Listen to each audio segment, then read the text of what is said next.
Aaron in Virginia wants to challenge me on a thought experiment. What if the Christian God showed himself to be real? So how you doing, Aaron?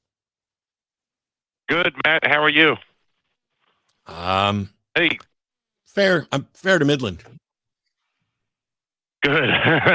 Yeah, same here. Well, yeah, I appreciate you having me, Matt. Thanks, Jim, as well. Long-time listener, love the show, and been super helpful in just life. Anyway, so I think I've heard you say before, Matt, and I'll state my position on it, and I think that should be able to guide us in the direction I think it makes sense to go. But if when I'm presented with the idea, and I am an atheist, but if the Christian God presented himself to be real, and let's taking a literal view of the Bible, everything, basically his law being corrected and all this and that, and me choosing not to follow him, though I don't agree with him, I feel like out of fear of hell and eternal torture, I would have to capitulate. If that's Why? the right word, and go along. Because I feel like ultimately, granted, I don't agree with it, but it's like if I'm going to roast in hell for eternity, I feel like, especially just in the moment, I'm not going to be able to not, because it'll just be too severe. Okay. If somebody held a gun to your head and handed you a knife and told you to stab your child in the heart with that knife, and if you didn't, they were going to shoot you, which one of you is going to die? Me. Yeah, me too. If somebody hands me a knife and puts a gun to my head and says, stab your kid, and I don't even have a kid, so stab your fictional kid in the heart, or I'm going to shoot you in the head, I'm going to let them shoot me in the head before I kill another person. Why does that change just because my life is over? Why should what the moral position does change, or what I'm likely to do change, just because it's a God threatening me with a gun? Mm-hmm. I think that I think that the difference is that, for one, there's kind of a, whether or not I choose to follow God, to follow this hypothetical God, to acknowledge Jesus Christ as my Lord and Savior, what have you, me refusing to do that doesn't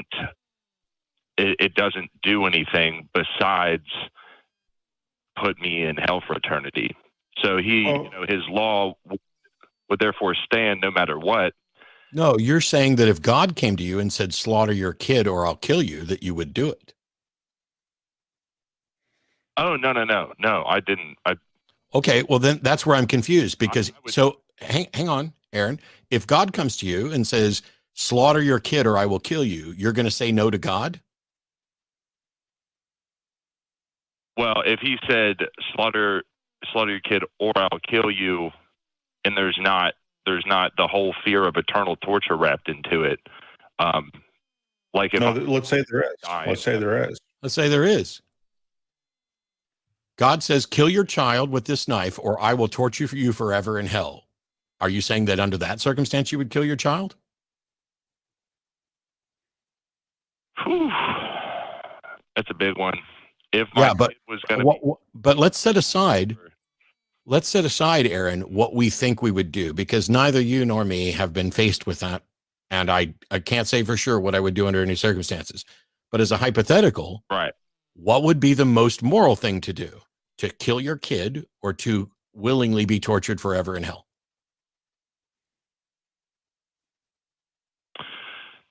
So the most moral thing to do would be to just take one for the team and, sure.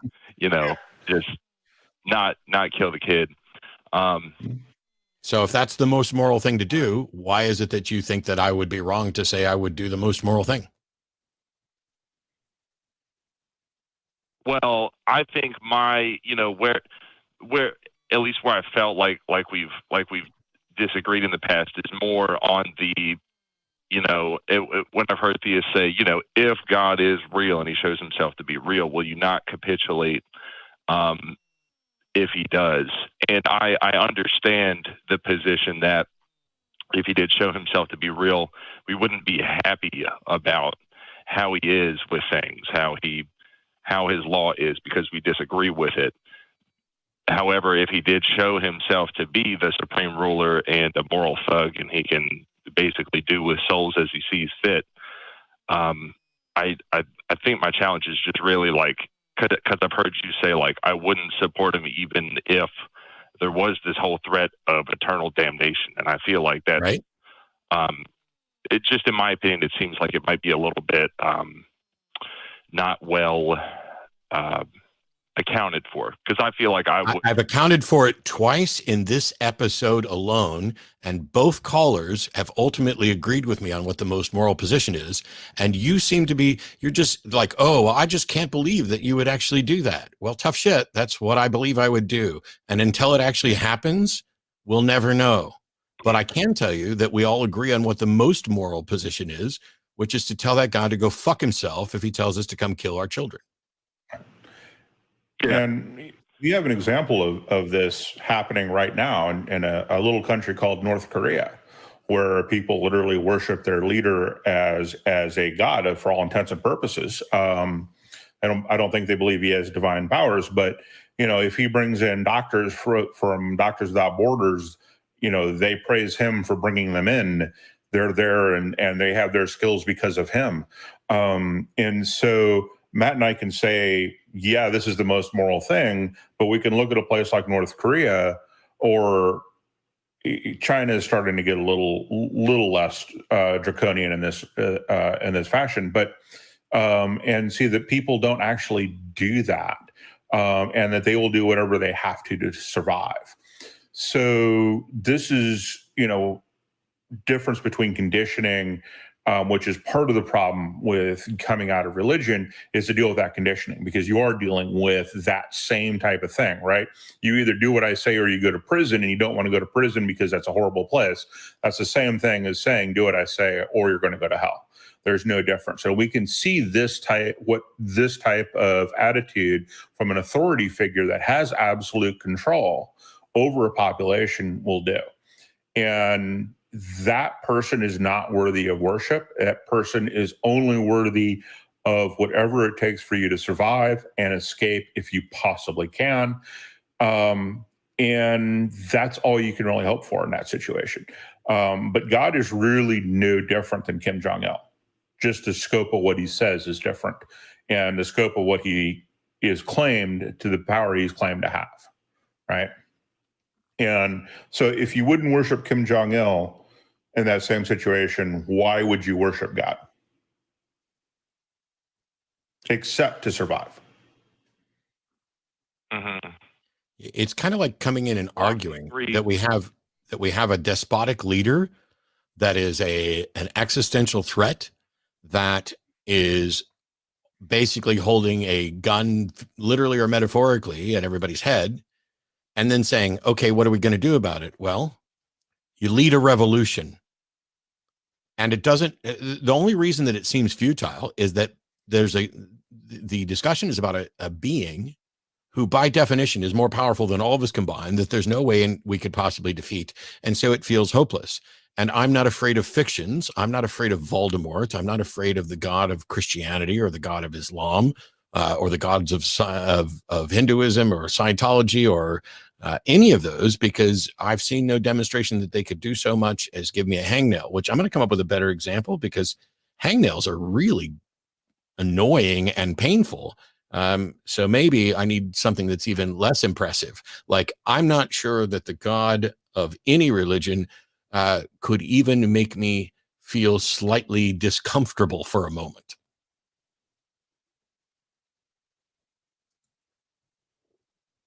So if Yahweh revealed himself to be the true, what he says he is, and like the common, really, that wouldn't make you uncomfortable?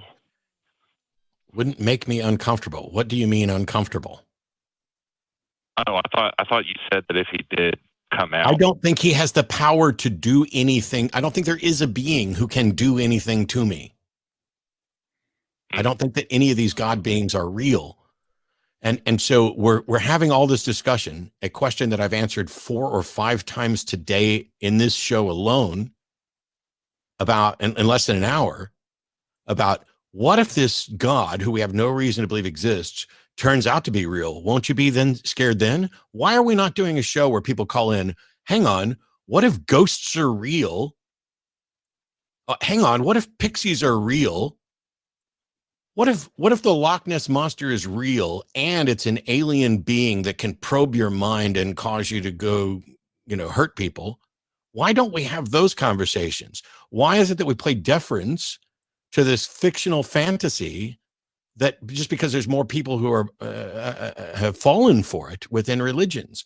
All I can say over and over again is that I know what the most moral action would be at a God holding a gun to my head, metaphorically or physically, is not a sufficient motivation, as far as I can tell, for me to be grossly immoral. And why isn't that just a good thing? I get it, people don't believe it, but that's because we're all weak. And would I cave? Sure, I'm sure I might cave under some bully somewhere. But the point is to talk about what is moral and what should be, not what I might do when I'm scared. And meanwhile, until that God shows up to actually make a demand and explain itself or scare me, not only can he fuck off, but his followers can fuck off too. You know what? That makes a lot of sense. And I think I understand. I think, I understand how you reason through that process better. And that was really, I know it's not the best question of all time, but it was really just kind of like on the bullying front, because I think it's really, it's like the morality component of it is fairly straightforward. We know we have a better judgment of what's right and wrong than the God of the Bible, but I think I understand. Thanks, Aaron. And I got a bunch of callers to get to, so I appreciate the fact that we got there and it was helpful. So go have a wonderful day and sin no more, or sin your little heart out, because sin's a bullshit concept.